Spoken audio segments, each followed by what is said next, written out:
مکتوب 12 مکتوب ہدایت۔ جب مقل ابن قیس ریاحی کو 3000 کے ہراول دستے کے ساتھ شام روانہ کیا تو یہ ہدایت فرمائی: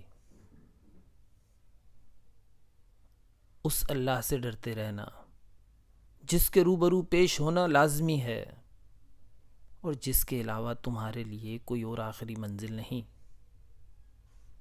جو تم سے جنگ کرے اس کے سوا کسی سے جنگ نہ کرنا، اور صبح و شام کے ٹھنڈے وقت سفر کرنا، اور دوپہر کے وقت لوگوں کو سستانے اور آرام کرنے کا موقع دینا۔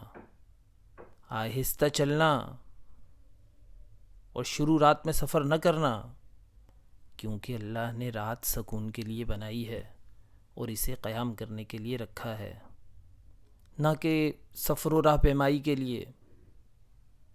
اس میں اپنے بدن اور اپنی سواری کو آرام پہنچاؤ، اور جب جان لو کہ سپیدہ سحر پھیلنے اور پو پھوٹنے لگی ہے تو اللہ کی برکت پر چل کھڑے ہونا۔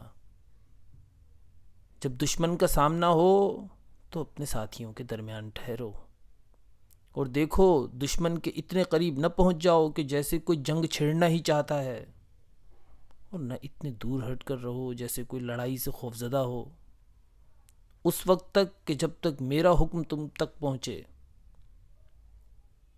اور دیکھو ایسا نہ ہو کہ ان کی عداوت تمہیں اس پر آمادہ کر دے کہ تم حق کی دعوت دینے اور ان پر حجت تمام کرنے سے پہلے ان سے جنگ کرنے لگو۔